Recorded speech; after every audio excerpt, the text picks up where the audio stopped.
네, 오늘 이 말씀을 통해서 우리는 우리의 삶에 큰 어려움이 닥칠 때 어떻게 기도로 이겨낼 수 있는가라는 지혜를 얻기를 원합니다. 우리가 살면서 보면 경제적인 어려움, 가정의 불화, 육신의 질병 등 예상치 못한 문제를 만날 때가 있습니다. 그런데 지금은 코로나 팬데믹이라는 대규모 재난으로 인해 온 세계 모든 사람들이 동시에 위기의식을 느끼는 사상 초유의 사태에 당면해 있습니다. 얼마 전 한국 성인 남녀 5,037명을 대상으로 실시된 감염병 스트레스 현황 조사에 의하면 응답자 중 73.6%가 코로나19에 관련된 걱정으로 스트레스를 받고 있다라고 대답을 했습니다.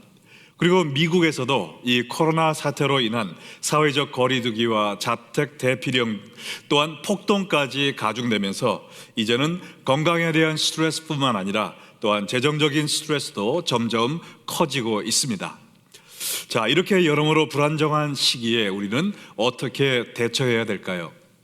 뉴스에 보니까 얼마 전에 건강을 위한 정직한 지식을 모토로 내건 koreamedic.com이라는 단체에서 코로나 스트레스를 날리는 간단한 5가지 방법이라는 기사를 냈는데 보니까 그 5가지가 심호흡, 요가, 명상, 전자기기 잠시 끄기, 기분 좋은 상상을 하라는 것이었습니다. 우리가 이 5가지를 하면 정말 모든 걱정과 스트레스가 사라질까요? 골치 아픈 문제들을 잠시 잊게 해줄 줄 몰라도 그 문제들을 근본적으로는 해결해 줄 수 없을 것이라 생각합니다. 아무리 기분 좋은 상상을 한다 할지라도 우리가 정신을 차리고 보면 다시 그 암담한 상황이 우리의 목을 조르고 말 것입니다. 이 세상의 방법들로는 우리 삶의 모든 문제를 해결할 수가 없다는 것이죠. 자, 그러면 예수님은 우리에게 어떤 해결책을 제시해 주시는 것일까요? 우리가 절망의 늪에서 호적거릴 때 예수님은 우리에게 무엇이라 말씀해 주실까요? 아니, 그보다 더 중요한 질문은 예수님 본인이 힘들고 스트레스풀한 일을 당하셨을 때 어떻게 대처하셨습니까? 오늘 저는 여러분과 함께 예수님의 삶에서 가장 고통스러웠던 그 날을 한번 들여다보기 원합니다. 그래서 그 예수님의 삶을 통해 우리도 우리의 삶의 난관을 이길 수 있는 영적 지혜를 발견하기 원합니다. 예수님의 고난을 살펴보기 전에 먼저 히브리서 4장 15, 16절을 보면 우리에게 있는 대제사장은 우리의 연약함을 동정하지 못하실 리가 아니요 모든 일에 우리와 똑같이 시험을 받으신 이로되 죄는 없으시니라. 그러므로 우리는 긍휼하심을 받고 때를 따라 돕는 은혜를 얻기 위하여 은혜의 보좌 앞에 담대히 나아갈 것이니라. 예수님은 우리가 겪는 모든 시험과 역경을 직접 당하셨고 또한 모두 다 이겨내셨습니다. 그러므로 예수님은 여러분의 고통을 이해하십니다. 그리고 그뿐 아니라 우리에게 모든 고난을 이기게 할 하나님의 은혜를 주신다라고 약속을 하셨습니다. 오늘 말씀을 통해 십자가 죽음을 앞두고 기도로 승리하신 예수님께 나아감으로 말미암아 우리 삶의 모든 역경을 이겨낼 수 있는 하늘의 은혜를 충만히 받으시기를 예수 그리스도의 이름으로 축원드립니다. 자, 오늘 본문을 통해 예수님 생애의 가장 중요한 3가지 모습을 발견하게 되는데, 첫째는 고통 중에 계신 예수님입니다. 고통 중에 계신 예수님. 십자가 죽음을 하루 앞둔 고난주일 목요일 저녁, 예수님은 최후의 만찬을 드신 후에 제자들과 함께 겟세마네 동산으로 기도하러 가셨습니다. 가룟 유다는 이미 예수님을 팔아 넘기기 위해 그 자리를 떴고 절대로 예수님을 부인하지 않겠습니다 라고 맹세하던 나머지 제자들도 이제 곧 그를 버리고 도망할 것을 아신 예수님은 겟세마네 동산에서 십자가 죽음을 앞두고 마음의 고통을 먼저 제자들에게 털어놓으셨습니다. 마가복음 14장 32절로 34절에 보니까 그들이 겟세마네라는 곳의 이름에 예수께서 제자들에게 이르시되 내가 기도할 동안에 너희는 여기 앉아있으라 하시고 베드로와 야고보와 요한을 데리고 가실새 심히 놀라시며 슬퍼하사 말씀하시되 내 마음이 심히 고민하여 죽게 되었으니 너희는 여기 머물러 깨어 있으라 라고 말씀하셨습니다. 베드로, 야고보, 요한에게 하신 이 말씀을 통해 예수님이 얼마나 극심한 고통을 그날 경험하셨는지 우리가 알 수가 있습니다. 여기에 심히 놀라시며 슬퍼하사라는 이 말을 원어로 보면 가슴이 새카맣게 타들어가는 극심한 스트레스로 인해서 얼굴이 창백해지셨다라는 뜻을 의미합니다. 그리고 내 마음이 심히 고민하여 죽게 되었다라는 이 말은 마음의 슬픔과 아픔이 너무 심해 피가 말라 죽을 것 같다라는 표현인 것입니다. 예수님이 겟세마네 동산에서 왜 이렇게 극심한 고통을 당하신 것일까요? 십자가 죽음의 육체적인 고통에 대한 걱정이셨을까요? 그건 아닌 것 같아요. 왜냐하면 많은 순교자들도 기쁨으로 고통을 당하며 죽었는데 하나님 아들이신 예수님께서 그 육체적인 고통 때문에 이렇게 고통 당하셨다라고는 생각하지 않습니다. 가룟 유다의 배신, 베드로의 배신, 또한 제자들의 부인 때문에 그런 것이었을까요? 물론 그것이 예수님의 마음을 아프게 했겠지만 예수님이 이토록 힘들게 처절하게 고통받으셨던 이유는 아니라고 생각합니다. 그러면 예수님이 무엇 때문에 이렇게 심히 놀라시며 슬퍼하사 마음이 고민하여 죽게 되었다라고 고백하셨을까요? 첫 번째 이유는 단 한 번도 죄를 짓지 않으신 거룩하신 하나님의 아들께서 온 세상의 죄를 뒤집어 쓰는 그러한 치욕을 당하셔야 했기 때문입니다. 그때 예수님의 심정이 어떠셨을까요? 만약 여러분 앞에 지금 썩은 구조물로 가득 찬 시궁창이 있다고 생각해 보시기 바랍니다. 거기에 그 악취가 진동하는 시궁창에 죽은 짐승의 시체가 지금 둥둥 떠다니고요, 그 시궁창 물은 에이즈와 코로나 바이러스 같은 이런 병균이 득실거리고 있습니다. 만약에 여러분이 지금 그 시궁창에 들어가 머리를 그 속에 집어넣고 그 물을 마셔야 된다면 상상만 해도 얼마나 끔찍합니까? 그러나 그것은 우리와 비교할 수 없이 거룩하신 예수님께서 이 세상 무엇보다 더 더럽고 추악한 온 세상의 죄를 뒤집어 쓰신 참담함에 비하면 아무것도 아니라는 것입니다. 예수님은 여러분과 저의 죄를 용서해 주시기 위해서 이 세상 모든 사람의 죄악으로 뒤범벅되는 그러한 고통을 당하신 것입니다. 또 한 가지 이유를 살펴보자면 세상 죄로 인해 예수님은 사랑하는 성부 하나님의 진노의 대상이 되어 그에게 버림받으셔야 됐기 때문입니다. 영원전부터 한 번도 분리된 적이 없으셨던 삼위일체 하나님께서 예수님이 우리의 죄의 짐을 짊어지심으로 말미암아 거룩한 성부 하나님과 성령 하나님으로부터 완전히 철저히 버림을 받으셔야 됐습니다. 그뿐 아니라 우리의 죄에 대한 하나님의 엄중한 진노와 심판이 예수님께 쏟아 부어지는 쓰라린 고통을 당하셔야 된 것입니다. 이 고통을 바라보며 예수님은 심히 놀라시며 슬퍼하사 내 마음이 심히 고민하여 죽게 되었다라고 고백하신 것입니다. 우리는 죽었다 깨어나도 예수님이 겟세마네 동산에서 체험하신 처절한 괴로움을 이해할 수 없을 것입니다. 그리고 예수님처럼 온 세상 죄를 향한 하나님의 진노의 잔을 마시는 일도 물론 없을 것입니다. 그러나 우리 나름대로 마치 작은 겟세마네 동산처럼 엄습해오는 고통의 순간들을 느낄 때가 있죠. 때로는 실직, 사업의 실패, 가정의 파탄, 사랑하는 가족의 질병이나 죽음, 믿던 동료들에게 배신당하는 아픔, 이러한 고통의 잔을 마실 때가 있습니다. 그러면 우리는 이런 때 어떻게 해야 되겠습니까? 그 해답은 예수님께서 이 겟세마네의 고통과 고난을 어떻게 이기셨나 보면 되는데, 그것이 바로 두 번째 장면, 기도하시는 예수님입니다. 기도하시는 예수님. 예수님은 가장 힘들고 고통스러운 순간에 기도하셨습니다. 우리는 힘든 일이 생기면 어떻게 하죠? 먼저 내가 할 수 있는 일을 다 해보고, 그리고 남에게 도움을 요청하고, 그리고 나중에 하나님 앞에 엎드려 기도하는 경향이 있습니다. 그러나 예수님은 제일 먼저 하나님께 엎드려 간구하신 거예요. 예수님이 어떤 기도를 드리셨는지 한번 자세히 살펴보겠습니다. 마가복음 13장 35절로 36절에 보면 제일 먼저 예수님은 간절한 기도를 드리신 것을 알 수가 있습니다. 여기 보니까 땅에 엎드려 기도하셨다고 그랬어요.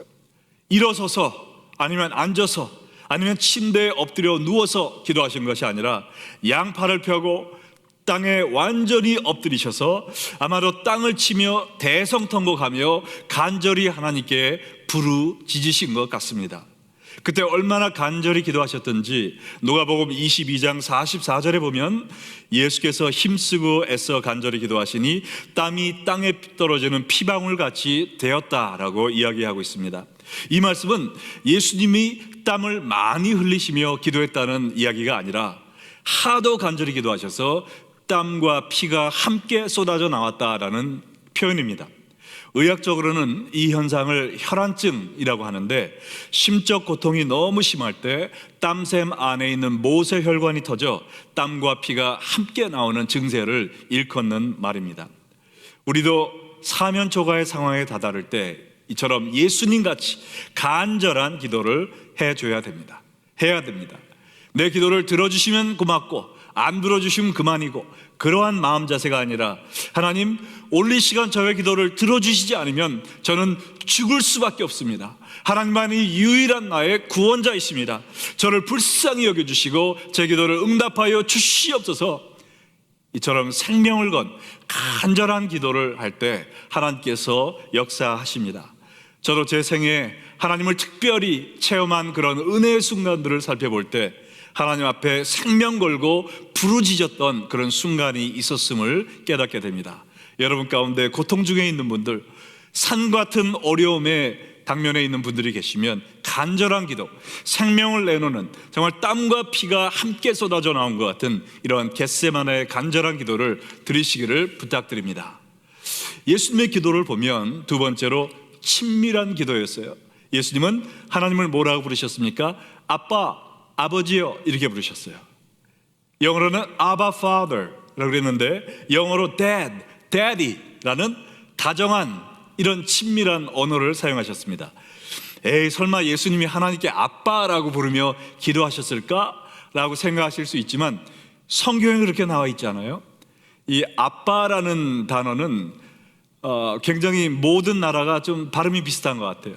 제가 얼마 전에 비행장에 갔다가 대합실에서 기다리고 있는데 요 옆에 유대인 가족이 아이들하고 이렇게 비행기를 기다리고 있는데 2살 먹은 어린아이가 아빠 무릎에 안겨가지고 아빠를 부르는데 아바라고 부르는 거예요. 그래서 얘가 지금 dad라고 부르냐 그러니까 맞다고 얘기하더라고요. 아빠 상당히 비슷하죠.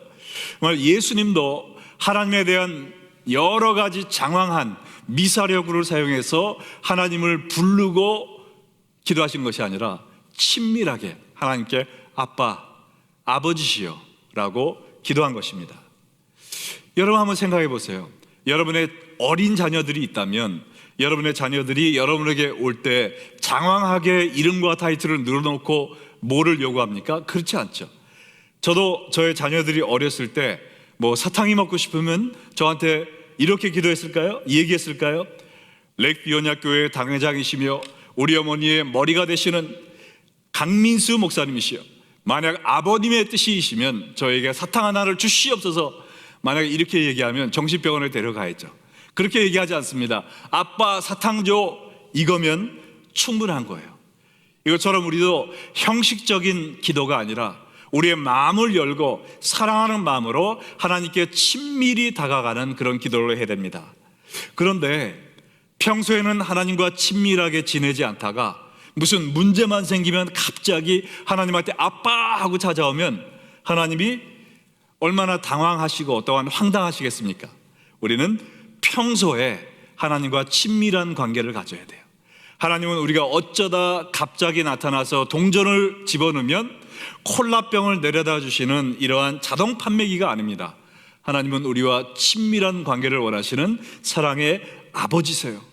평소에 우리가 주님을 사모하고 주님과 동행하며 주님의 말씀을 순종하며 살 때 우리가 아빠, 아버지라고 부르기만 해도 하나님께서 그래 나의 사랑하는 자녀야, 내가 여기 있다, 무엇이든지 나한테 간구하라 라고 응답해 주실 것입니다. 평소에 날마다 주님과 동행하시며 하나님과 친밀한 관계를 맺으심으로 말미암아 아빠, 아버지라고 여러분이 하나님을 부르실 때 하나님이 모든 세상의 바쁜 일을 제쳐두시고 여러분에게 집중하셔서 여러분에게 응답하시는 그런 놀라운 역사를 체험하시기를 주의 이름으로 축원드립니다.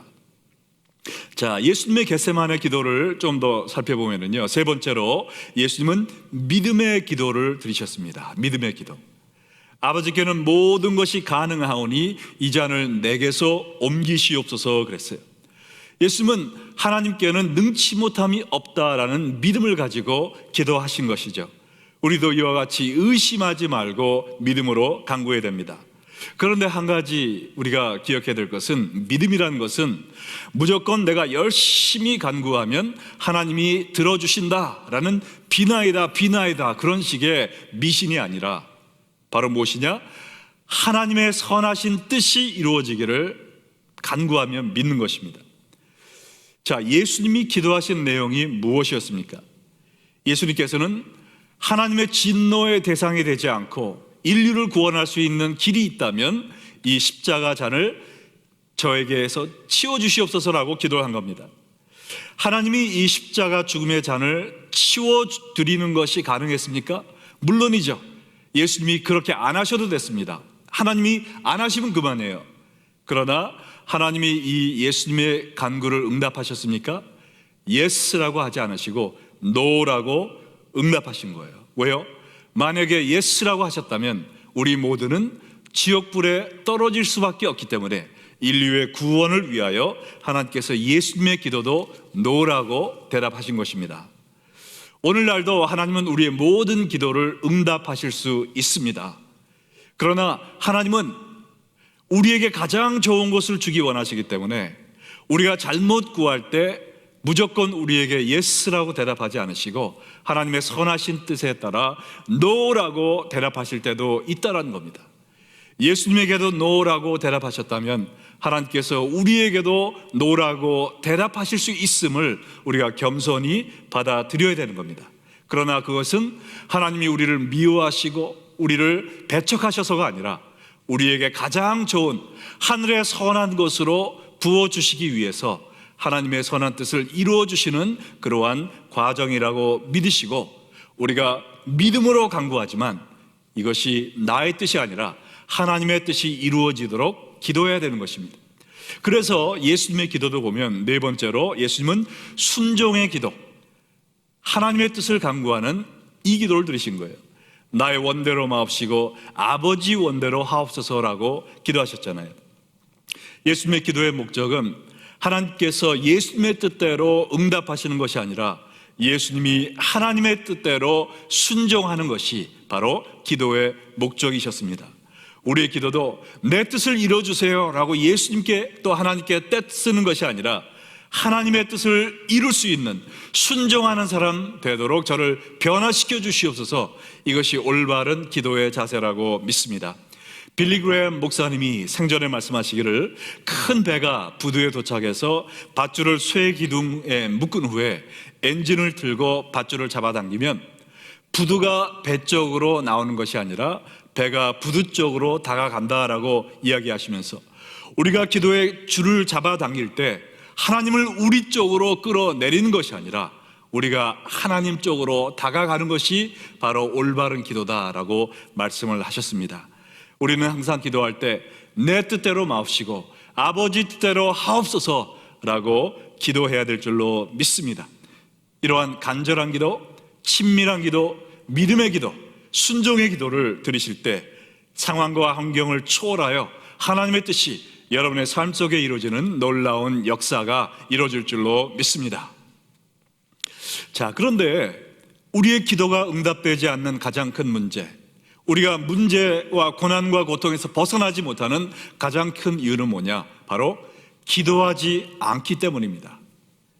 마치 베드로와 제자들이 겟세마네 동산에서 기도하지 않은 것처럼 오늘날 성도들도 기도해야 될 때 기도하지 않는 과오를 범하고 있다는 거예요. 마가복음 14장 37절로 39절에 이렇게 나와 있습니다. 돌아오사 제자들이 자는 것을 보시고 베드로에게 말씀하시되, 시몬아 자느냐? 내가 1시간도 깨어있을 수 없더냐? 시험에 들지 않게 깨어있어 기도하라. 마음에는 원이로되 육신이 약하도다 하시고 다시 나아가 동일한 말씀으로 기도하시고, 그날은 예수님에게만 고난의 날이 아니라 베드로와 제자들에게도 시험과 환난의 날이었습니다. 그러나 그들은 기도하지 않고 졸고만 있었어요.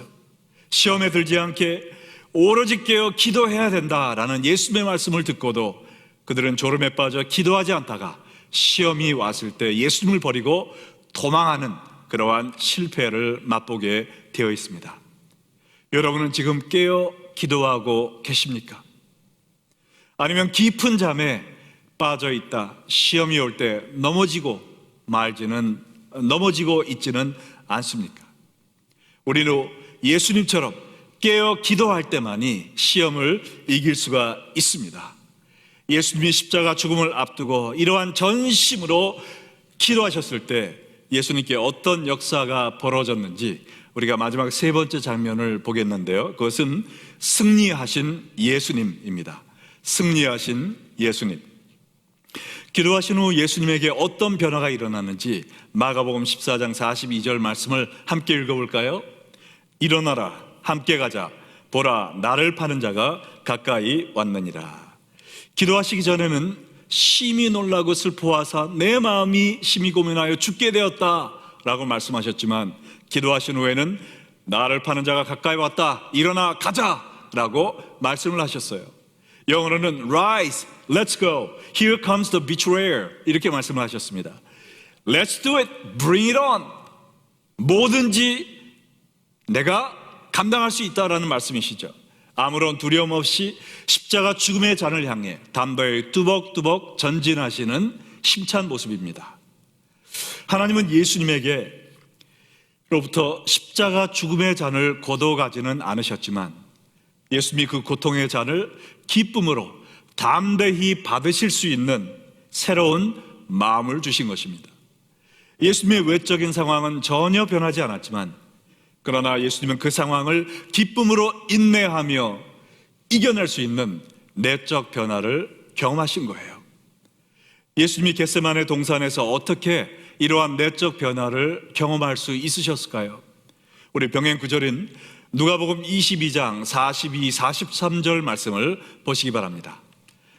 이르시되 아버지여, 만일 아버지 뜻이거든 이 잔을 내게서 옮기시옵소서. 그러나 내 원대로 마옵시고 아버지 원대로 되기를 원하나이다 하시니 천사가 하늘로부터 예수께 나타나 힘을 더하더라. 예수님이 겟세마네 동산에 엎드려 기도하셨을 때 겉으로 보기에는 예수님은 그 깜깜하고 외로운 밤에 홀로 엎드려 기도하신 것처럼 보였습니다. 지난 3년간 동고동락했던 제자들은 예수님의 고통을 무시하고 잠만 쿨쿨 자고 있었어요. 하나님도 예수님의 기도를 외면하시는 것 같은 예수님의 인생의 가장 외롭고 어두운 밤이었습니다. 그러나 그 순간 영의 세계에는 놀라운 일이 벌어지고 있었다라는 것이죠. 하나님께서 천사를 보내셔서 모든 환난을 이길 수 있는 하나님의 능력을 예수님에게 부어주고 계셨다는 겁니다. 여러분 가운데도 고통의 쓴 잔을 마시며 아무도 내 고통을 이해하지 못해, 하나님조차 나를 외면하시는 것 같아 라고 느끼는 분이 계십니까? 간절히 기도해도 아무 변화가 일어나지 않아요.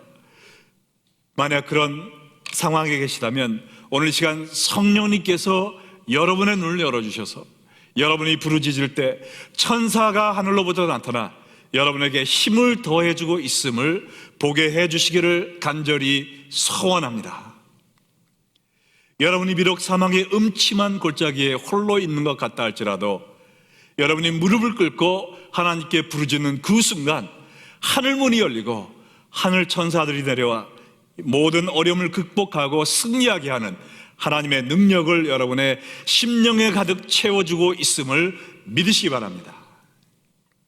내 암담한 환경이 바뀌지 않는다고 절망하지 마시고 간절한 기도로 나아가심으로 모든 상황을 초월하시는 하나님의 능력이 충만해지기를 부탁드립니다. 그런데 오늘 본문 마지막 부분에 보면은요, 마가복음 14장 41절에 너무나도 가슴 아픈 예수님의 한탄 한마디가 적혀 있습니다.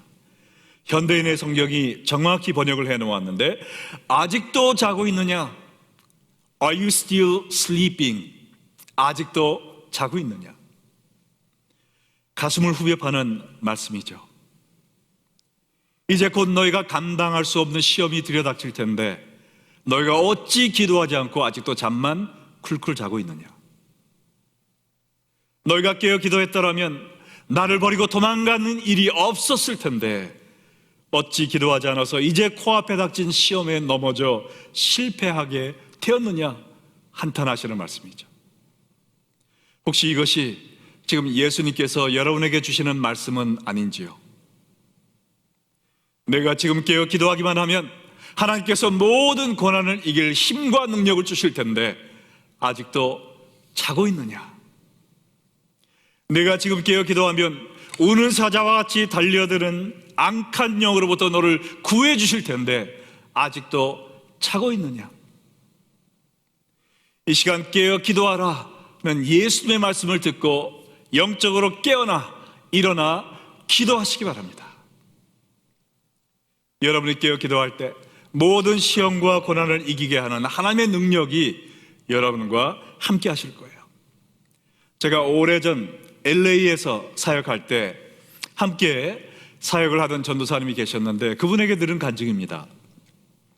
하루는 그분이 밤에 잠을 자고 있는데 갑자기 성령님께서 일어나 기도하라라는 그런 마음을 주셔서 영문도 모르고 일어나 그때 세븐일레븐에서 밤근무를 하고 있던 동생을 위해서 기도해야 된다라는 마음을 주셔서 열심히 기도를 했다고 합니다.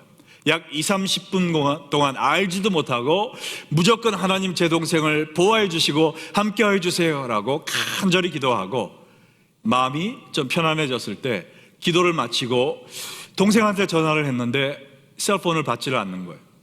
그래서 이 세븐일레븐의 스토어에 전화를 했더니 거기서 일하던 분이 전화를 받아서 하는 말이 바로 몇십 분 전에 권총 강도가 들어와서 캐시어를 보고 있던 그부 전도사님의 동생에게 바로 1m 거리에서 총을 6발을 쏘고 도망갔다는 겁니다. 그래서 동생이 지금 병원에 실려갔다는 거예요. 그 얘기를 듣고 혼비백산해서 병원에 달려가 봤더니 지금 동생이 1m 거리에서 총을 6발을 맞았음에도 불구하고 의사가 하는 말은 몸의 중요한 장기를 다 피해 갔다는 거예요. 그래서 생명에 지장 없이 아무런 부작용 없이 치료를 받고 나중에 퇴원할 수 있게 되었다라는 간증을 하면서 자다가 깨어 기도했을 때 하나님께서 자신의 동생을 지켜주셨음을 간증하는 것을 제가 들었습니다. 하나님은 지금 이 시간에도 저와 여러분을 향해 깨어 기도하라 라고 말씀하고 계십니다. 하나님은 여러분을 보호해 주기 원하세요. 여러분의 자녀들에게 천군 천사를 보내서 또한 보호해 주기를 원하십니다. 우리 주위를 둘러싸고 있는 모든 악한 영의 시험을 이길 수 있는 능력을 주기 원하세요. 그러나 이 모든 일은 우리가 하나님의 성령의 음성에 순종하여 깨어 기도할 때만이 가능하다라는 것입니다. 우리가 깨어 기도할 때 죽어가는 영혼들이 살아납니다. 우리가 깨어 기도할 때 악한 영들이 물러갑니다. 우리가 깨어 기도할 때 여러분의 교회에 새로운 영적 부흥이 일어나고 또한 이 코로나 바이러스가 물러갈 줄로 믿습니다. 여러분 주위 상황을 보며 낙심하지 마시고 이 시간도 깨어 기도하라 말씀하시는 하나님의 말씀에 순종함으로 말미암아 기도로 승리하신 예수님처럼 여러분도 모든 상황을 초월하는 하나님의 능력으로 충만해지시기를, 그리하여 모든 고난을 하나님의 힘으로 이겨내시기를 주 예수 그리스도의 이름으로 축원드립니다.